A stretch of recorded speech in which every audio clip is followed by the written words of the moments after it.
So this week, well, actually, the last few weeks, I've been watching a lot of Muhammad Ali's boxing matches, and I'm studying a little bit of his footwork. It's like he's so light on his feet, and he just like floats all over the place, and then just comes in with his jab, and then just destroys his opponent from that.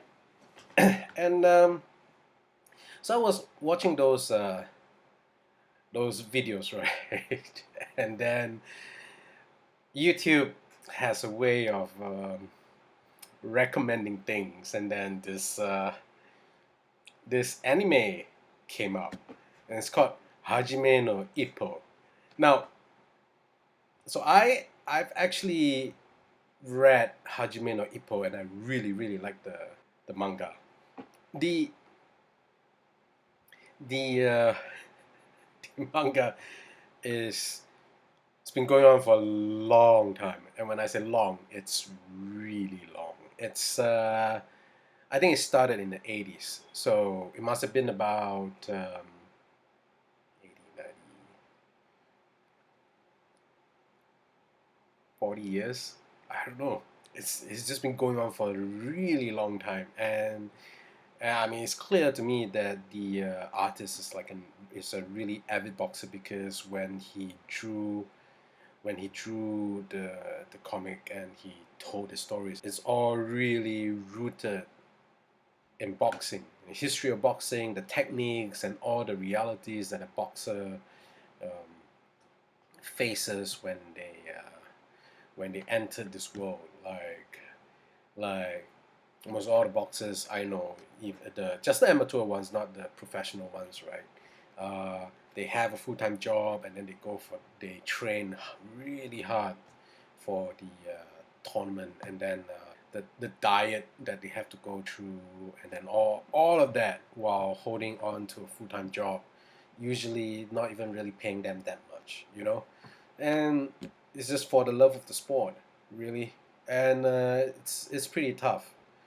So Hajime no Ippo had been going on for a really long time, and so it started in the 80s, and in the 80s it was all like videotapes, public coin phones, and stuff like that.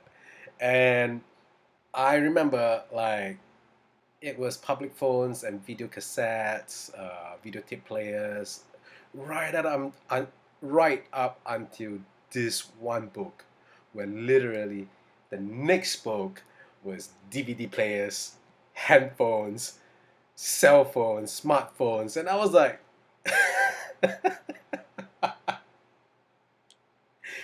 that change was just like hilarious. It was like really abrupt 180 twist. But where was I? Okay, what I actually wanted to talk about was the anime that YouTube started throwing up, and if if any of you have ever watched any of those anime sports, um, those sports anime, you would know like 5 seconds in either in the basketball court or in the ring could take 30 minutes of screen time to tell. And it would be like, it's hilarious because it would be like, I'm gonna throw this punch. Whoa!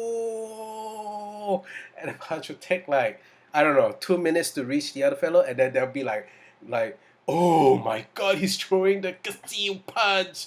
And and everyone will start having flashbacks and whatever, and then that 5 seconds of the punch going from here to here would take like an entire episode.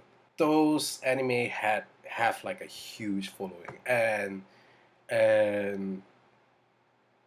they're wildly popular, not just in Japan but also the rest of the world. Like they're real fans of Slam Dunk, which is a basketball anime, and then Hajime no Ippo, which is, of course, a boxing one.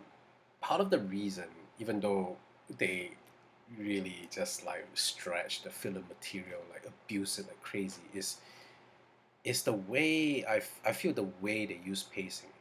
They use that long, drawn out sequence to build that tension right up until that short point, and then they just let rip with like quick action to to just drive that pacing. So you have like this long, slow build up, so the tension gets higher and higher and higher, and then boom. And they not only just use that time, not use that. They don't just use timing to build that pacing, but they also use other things like sound and camera shakes and camera angles and just like explosive action to build that sense of rhythm and drama. And as far as possible, I try to use that as well. Just like um, pacing. And the primary tool I use in achieving that pacing is length of sentences plus length of paragraph. And so when I look at what I write, if my eyes start to see like chunks and chunks and chunks of paragraphs, then I'm going to start to look through and see where I can break up the paragraphs into smaller ones. And this is just to build like a rhythm. The same way with the sentences, like if they start getting long, um, then I would chop them up. And if I need them to be long, then I would start joining shorter sentences up just to, because there are times when you want to slow things down and pop things up, you know. And I would really be interested to hear from you guys. What are the kind of things that you read that starts getting your blood pumping up? Forward to hearing from you guys. Have a good one.